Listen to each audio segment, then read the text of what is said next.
bisigura ibintu byinshi ndibaza murazi ko Natasha n'umukozi. Natasha arasohoka. Mtima sio beat. Si bintu. Natasha n'umukozi mbona ndabivuga. Umwamikazi w'umuziki w'Uburundi.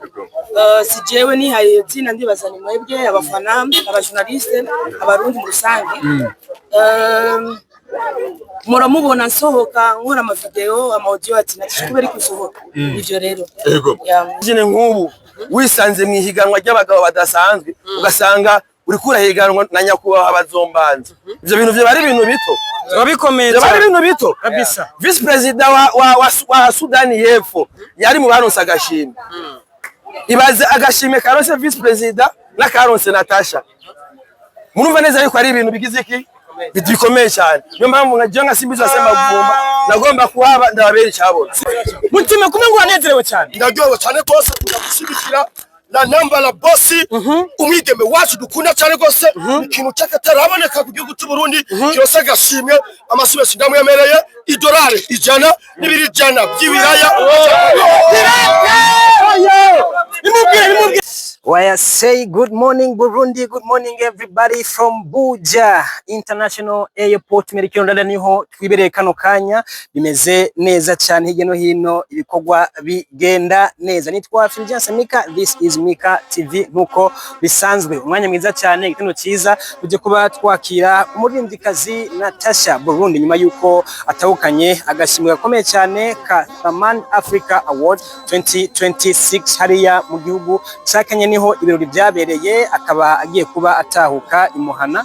Yamaze kuba agera hano tugiye kuba tumwakira n'ibyo kutuganira rimwe canke abiri atuyagira uko byari bimeze. Murabizi umuntu yakoze neza agashimirwa abafise n'umunezero udasanzwe kugira ngo ashobore kuba yosangiza byinshi abandi n'abadatahura neza icyatumye atsinda. Muraza ko mumenya byinshi, reka tugumane hanyuma ko bimeze neza cyane mukomeze kugenda musangiza inshuti n'abagenzi ibyo tubashikiriza.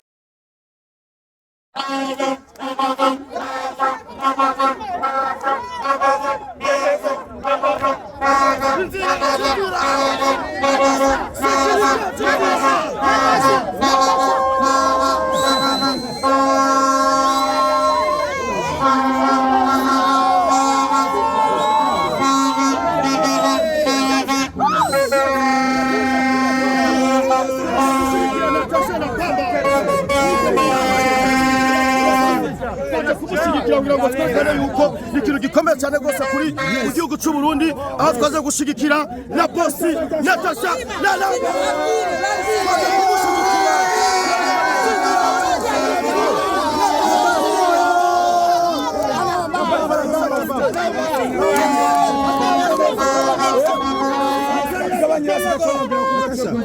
umeze neza. Okay, tuhagaze neza. Yego. Anyene. Yego. Duhinduye tugende hariya nyine wacamera neza.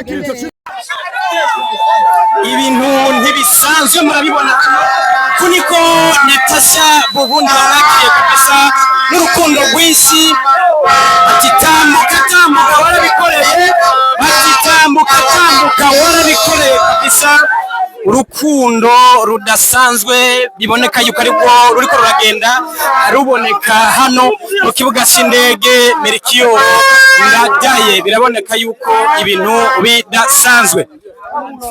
Mutima kumwe ngo wanezerewe cyane. Ndagyowe cyane rwose kuzagushigikira na namba la bossi umwigeme wacu dukunda cyane rwose ikintu cyakataraboneka ku gihugu cy'u Burundi cyose agashimwe amasubesi ndamwemereye $100 100 by'ibiraya.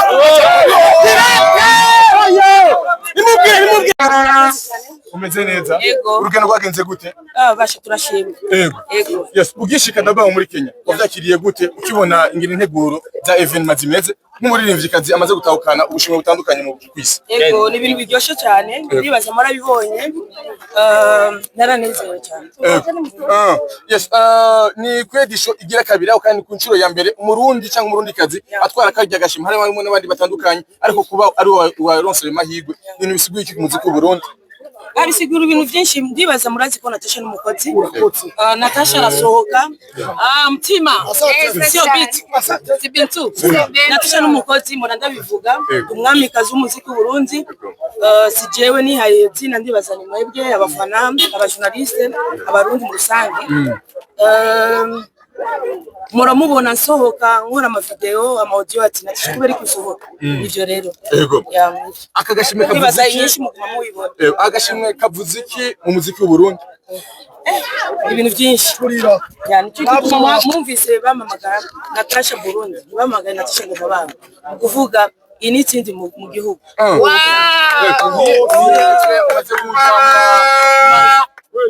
umaze kuja mu mahiganwa menshi ariko kandi ugatahana ukagirirwa amahirwe yo kuronka ubushimwe uno munsi mbega n'ikihe kintu abarundi abasekta baririmbyi bungukira mu ma opportunity yawe nikihe kintu abarimvyi b'abandi barundi bo kungukira mu opportunity yawe canke nta experience nyene kubera uno munsi umurundi agiye muri Kenya bazomubaza Natasha umusize urakotumva n'umuziki natwaye muri Kenya uvuga rero muri Afrika ni muri East Africa Natasha saka seseshwa rumuri hari benshi iyo uronse ubushimwe bavuga ati Natasha aragura ubushimwe benshi bakabigaruka ko bahagaze n'amajambo atandukanye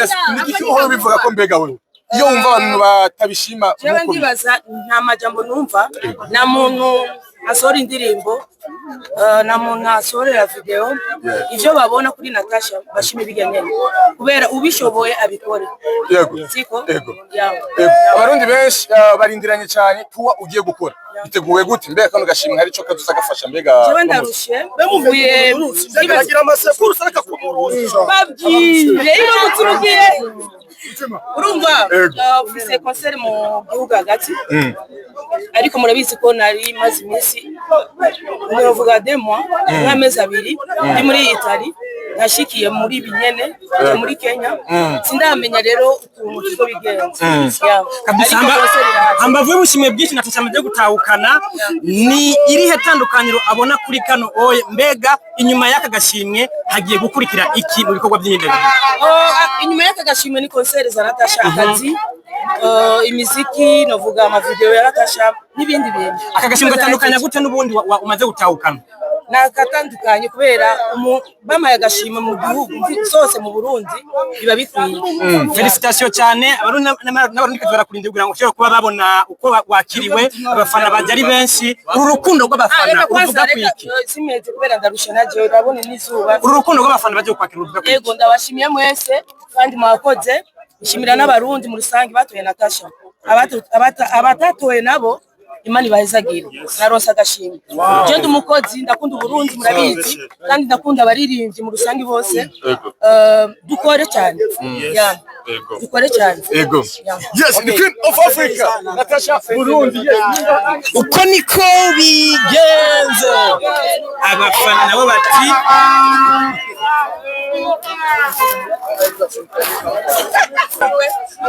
abaye menshi ni madiba de classique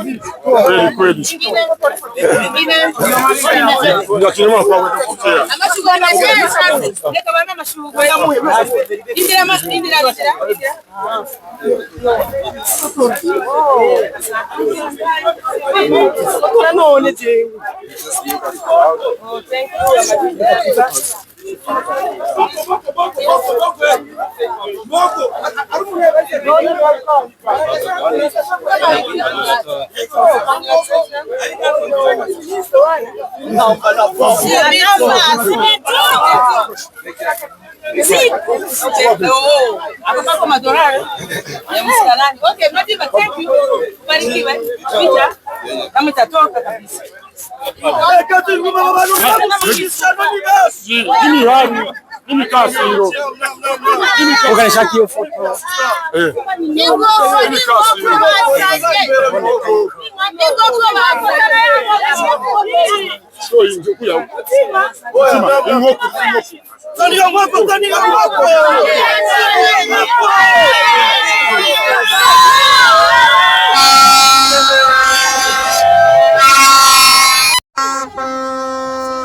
ahantu akoraniye icegera cy'umukuru w'igihugu imagine nk'ubu wisanze mu ihiganwa ry'abagabo badasanzwe ugasanga uri kurahiganwa na nyakubahwa abazombanza ivyo bintu byo bari ibintu bito babikomeye bari ibintu bito kabisa vice president wa Sudani y'Epfo yari mu baronse agashimwe ibaze agashimwe karonse vice president na Karonse Natasha. Murumva neza yuko ari ibintu bigize iki bikomeye cyane. Niyo mpamvu nka Simbizi wasema Vumba nagomba kuhaba ndababera icyabona. Simbizi wasema Vumba mwajanye byagenze neza. Byagenze bye sana, ibendera ryaradugijwe muri Kenya. Uru rugendo Simbizi rumwigishije iki? Uru rugendo rukaswigisha yuko umuziki w'u Burundi kwamaze kugera kuri next level. Ubona muri Afrika yose mw'abaririmbyi benshi. Kategori Natasha yarimwe ariko n'abaririmbyi bakomeye mu karere. Banandi, ba Knowless, abaririmbyi benshi batandukanye. Mugabo muri kategori yiwe niwe yabaye uwa mbere. Bisigura yuko umuziki wacu udasanzwe. Sizi ko mwabonye inyuma y'agashimwe Natasha yarakiriwe muri Universal Music Group yo muri Kenya. Nico ni ikintu kidasanzwe. Universal Group niyo label ya mbere ku isi idandaza umuziki. Muravyumva rero. Bisigura yuko ibintu nabwo muza mufitira nabwe. Nabwo muza mufisha umuziki w'u Burundi. Niturahe. Uzasubira kwitambika imbere y'umuziki w'u Burundi. Tuzomuboha. Wawe. Ikindi kiryoshe rero.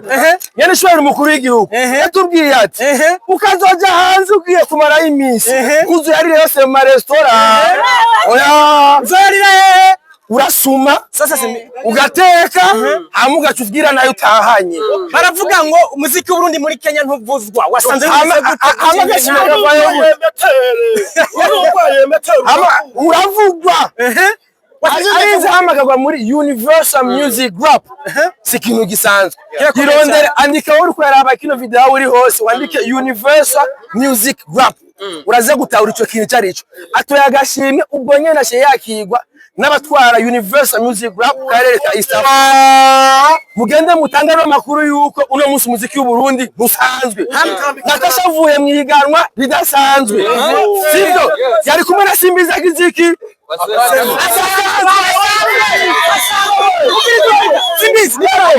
Akabazo kanyuma. Uravye inyifato ya Natasha n'ukuntu yibranding. Abandi bari n'ikaze bamwe iki? Navyo bashobora. Nibikunda. Bigiki. Natasha n'umwe. Bigiki. Nibikunda. Bigiki nyene. Nibishaka kwiga. Nibishoboka. Urakoze cyane. Natasha n'umwe. Yatsinze arasaka shimwe akuye mu gihugu cya Kenya. Niganwa tamani African Award. Mbuyo Natasha azana gashimwe kundima yiwe kule.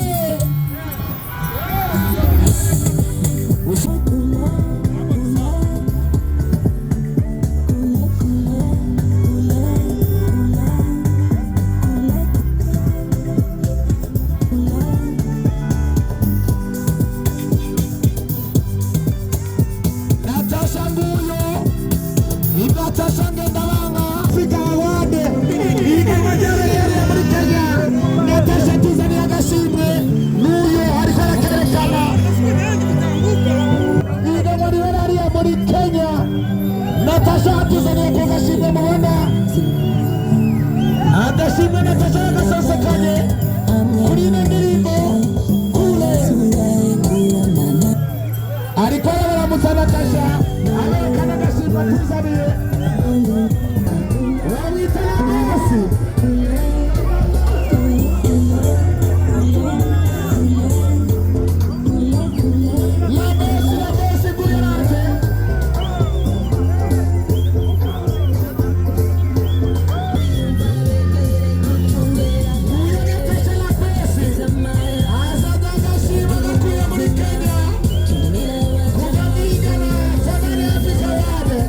What's up?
Ndagwe